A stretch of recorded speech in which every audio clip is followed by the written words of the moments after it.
I've already lost count of the days since they relieved me of duty. Strange how years of your life can just vanish in the blink of an eye. And in a flash, you've got nothing but time. Time to reflect on everything that's happened. Hard to believe it's been only a few years since this all began. We were testing out the Normandy, Captain Anderson's new ship, when the distress call came in. An Alliance patrol on Eden Prime had been attacked. They'd seen something they couldn't explain. And whatever it was massive. I hit the ground with my lieutenant, Caden Olenko. A good kid, loyal, by the book, with a talent for biotics. We came across the lone survivor of the patrol, Gunnery Chief Ashley Williams. A soldier to the core.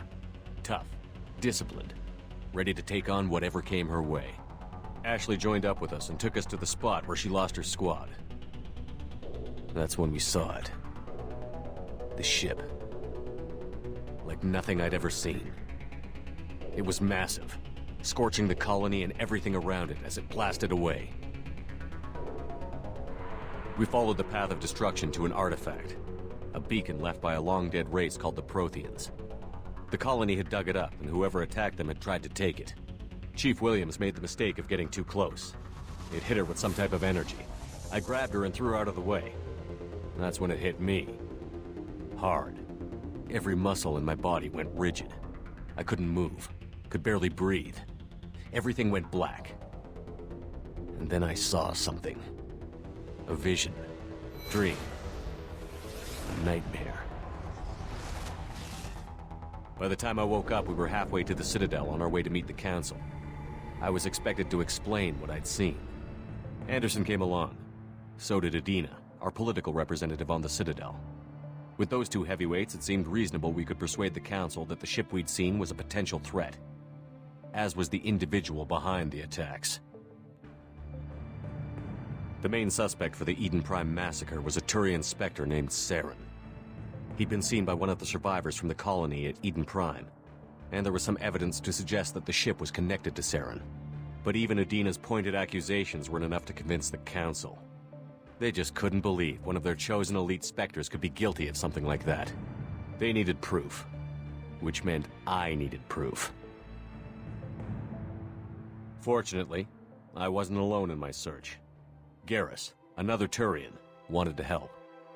A top agent for Citadel Security.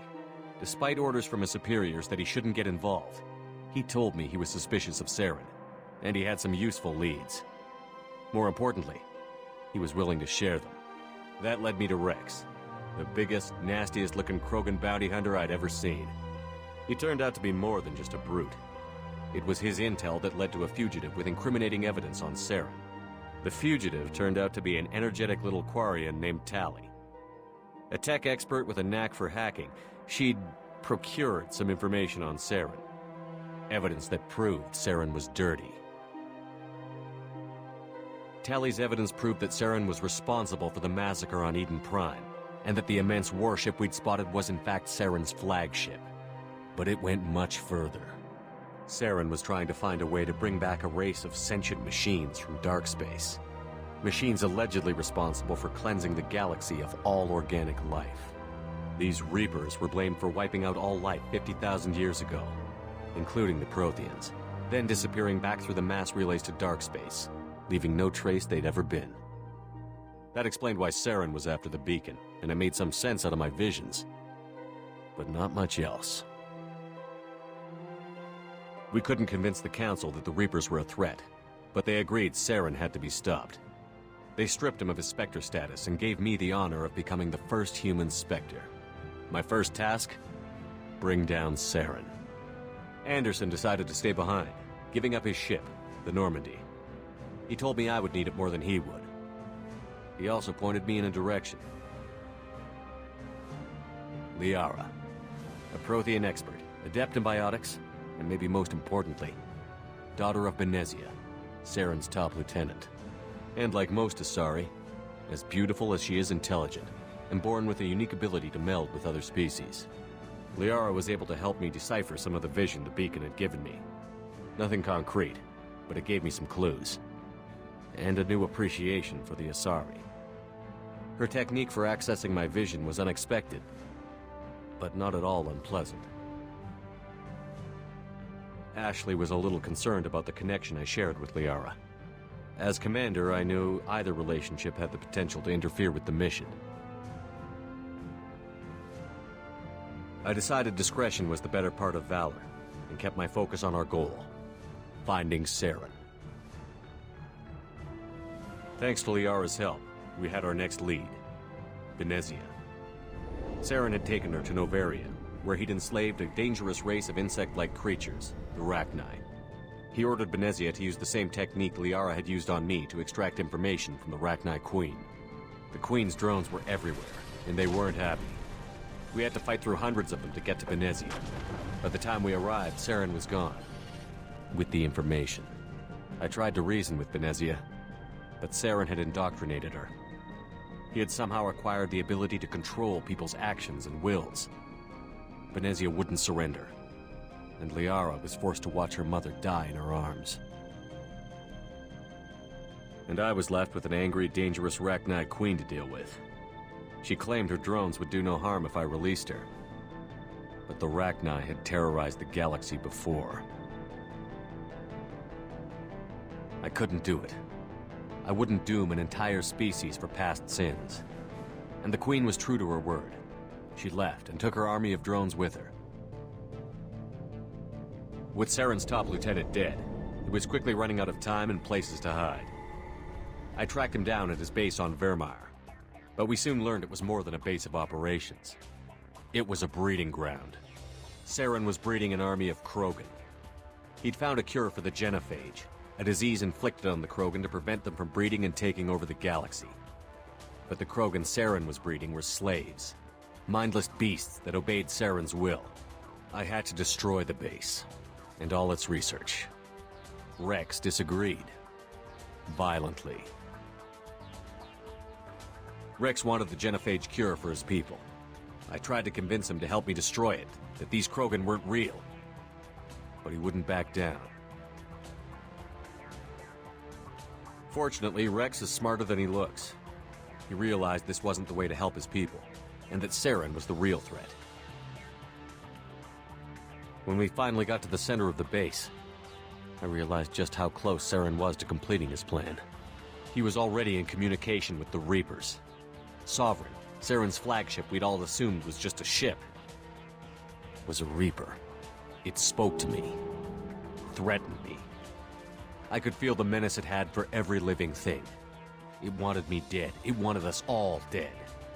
And I knew it was capable of doing just that. What I couldn't understand was why Saren would help it. But there was no time to think about it. Sovereign knew where we were. We had to destroy the base and get the hell out. I split up my team in 2 squads, sending Ash with one and Kaidan with the other as a distraction. We had a nuke, and we planned to use it. Before we could detonate the bomb, Saren showed up. We fought. I stalled him to make time for my team.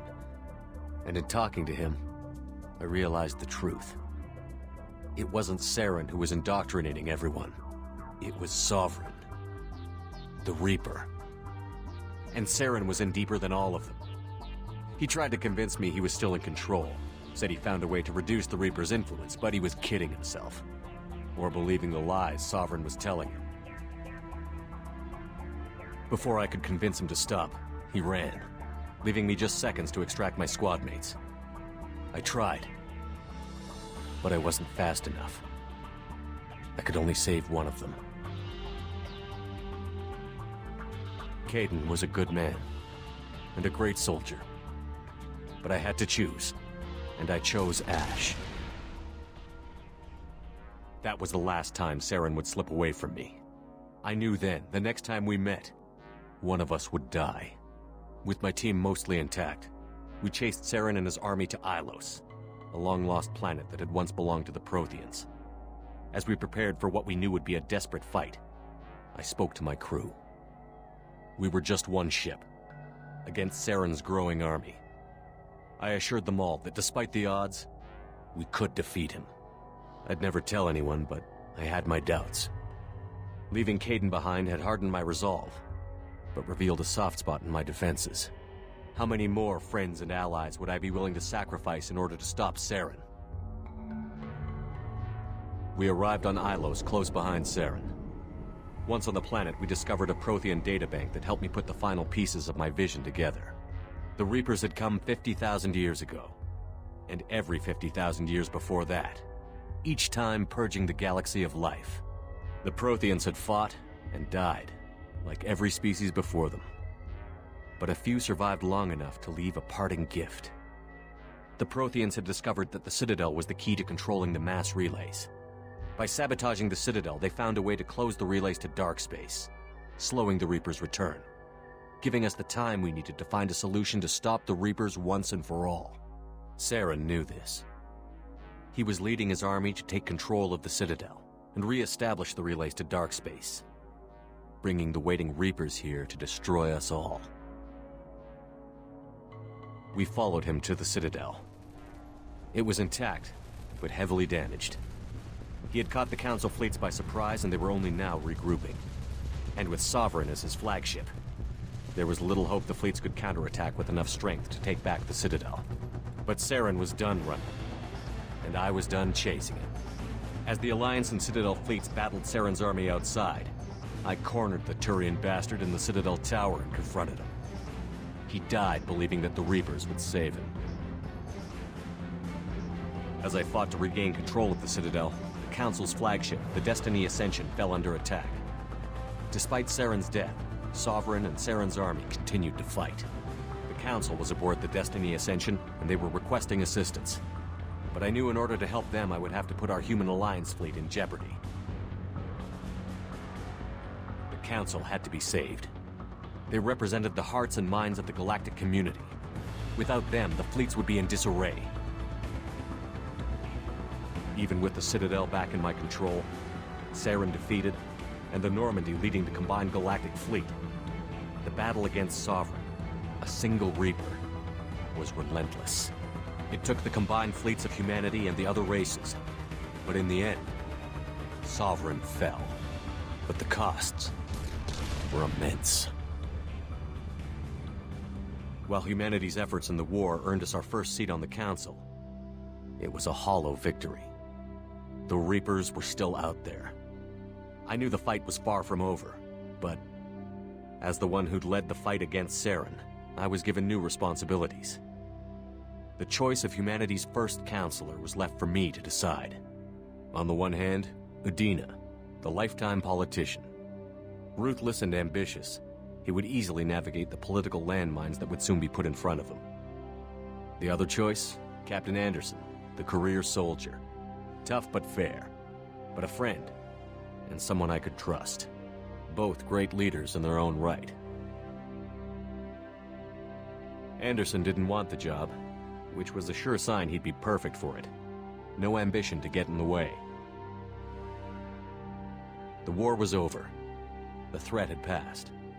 In time, the Council would rebuild itself. The Citadel could be repaired. Even the pain of lost friends would fade. But none of that mattered if the Reapers were still out there. And if they were all as powerful as Sovereign, we had to find a way to stop them. I had to find a way. I gathered my crew, took my ship, and went in search of answers. Officially, the Council would only say I was assigned to cleanup duty, rooting out any remnants of Saren's army. But the Geth and Saren were just the beginning. The Reapers had other plans. A few months after the battle for the Citadel, while we were on patrol, we were attacked by an unknown vessel. Before we knew what was happening, we were disabled and forced to abandon ship. The Normandy was destroyed. We lost a lot of good people. I almost didn't make it myself. Technically, I was as close to death as you can get. By the time my body was recovered, there wasn't much left. The pro-human group, Cerberus, acquired what was left of my body and spent the next 2 years rebuilding me. My memories, abilities, everything. The person in charge of my recovery was a Cerberus agent, Miranda Lawson. Brilliant and efficient. But before I could be completely rehabilitated, the Cerberus facility we were in was attacked, and was forced to fight my way out. In my condition, I should have died. But an ex-Alliance soldier named Jacob Taylor kept me alive. We found Miranda, and we escaped. They took me to meet the Elusive Man, the leader of Cerberus and the one who had ordered me rebuilt. The Elusive Man lived up to his name, offering half answers to many of my questions. But he did explain why he had brought me back. He believed I was the one person who could stop the Reaper threat. And he explained that the Reapers had a new ally, an insectoid race called the Collectors, the ones who had attacked the Normandy 2 years earlier. Since that time, they'd been systematically abducting entire human colonies and taking them beyond the Omega-4 relay, a place that no ships other than Collector ships ever returned from. The Elusive Man wanted me to find out why humans were being abducted, and to end it. In return, Cerberus would outfit me with a rebuilt Normandy, weapons, and a skeleton crew, as long as I agreed to take along Miranda, Jacob, and an illegal AI named Edie. I told the Elusive Man I wanted my own team, people I knew. He already had a list of individuals that he wanted, people that might be willing to go on a suicide mission, to head beyond the Omega-4 relay and face the unknown. It was an interesting list. Ex-convicts, assassins, experimental scientists. In the end, it was my choice. It would take time and effort to recruit them all, and with more humans disappearing every day, I wasn't sure I should bother. I decided I needed all the help I could get. Recruiting the team took me all over the galaxy. Along the way, I met some old friends. They were quick to join, despite the risks. As for the rest, finding them and convincing them to join me on a suicide mission was difficult. But keeping them from killing each other was next to impossible. They only had to stay alive long enough to complete the mission. I wasn't sure what difference it would make if they were happy doing it. But if we were going to survive this, our best chance was to make sure everyone was working together. I tried to recruit and reconnect with a few of my old squad, but they were suspicious of Cerberus. No doubt why they weren't on the Elusive Man's list to begin with. Worse, they had moved on. For 2 years, they'd believed I was dead and lost. Now I was headed off on another suicide mission. If things were going to get better between us, it would take time. But I was running out of time.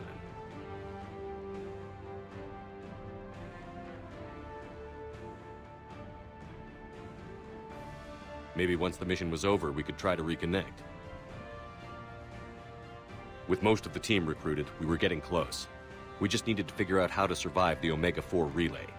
Our best chance came when we discovered a damaged Collector ship. We went in knowing it could be a trap, but we had to try. What we found there was almost unbelievable. The Collectors weren't a new race at all. They were the twisted remnants of the Protheans, slaves of the Reapers, and humans were the next target. The Collectors were abducting tens of thousands of humans for the Reapers, and unless we could find a way to stop them, we'd end up just like the Protheans. We had to escape before we could find out the secrets of the Omega-4 relay, but we were more determined than ever to put a stop to the Collectors. All we needed now was a way through the relay. Edie had figured out what we needed, and the Elusive Man knew where to find it. We stole parts from a derelict Reaper to mask our ship's signature, to make the Normandy appear as a Reaper and allow us safe passage. As soon as we had what we needed, Joker and Edie began testing. But while I was away on a mission with the team, the Collectors attacked the Normandy, determined to destroy it before we could finish the tests. Joker and Edie did their best to fight them off. They saved the ship, but the entire crew was abducted, taken beyond the Omega-4 relay. Jacob wanted to go immediately and rescue the crew. Edie and Miranda wanted more time to prepare before we attacked.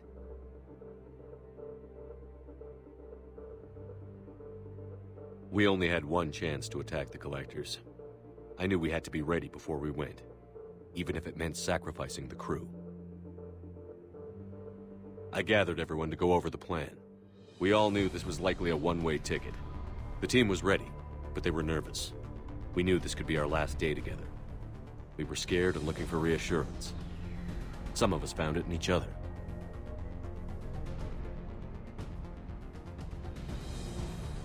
Tally came to my room to talk, share her thoughts. We spent the night together, comforting each other. The day of the attack, everything went as planned, at first. The Normandy made it safely through. As we scanned the wreckage of all the ships that had failed before us, we found what we were looking for. The Collector base. And guarding it, the ship that had destroyed the Normandy 2 years ago, and almost ended my life. But this time, we were the attacker. And the Normandy was equipped to deal with it. We took some damage, but destroyed the Collector ship, and made our way to their base. We knew the fighting inside would be brutal. We arrived intact, but the team wasn't strong enough to withstand the assault. Eventually, we made it to the heart of the base. To this day, I can hardly believe what we saw there. The collected humans had been dissolved, transformed and repurposed to create the frame for a new Reaper.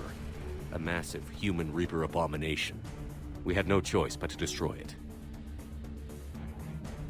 The battle caused severe damage to the base, but we needed to destroy it completely.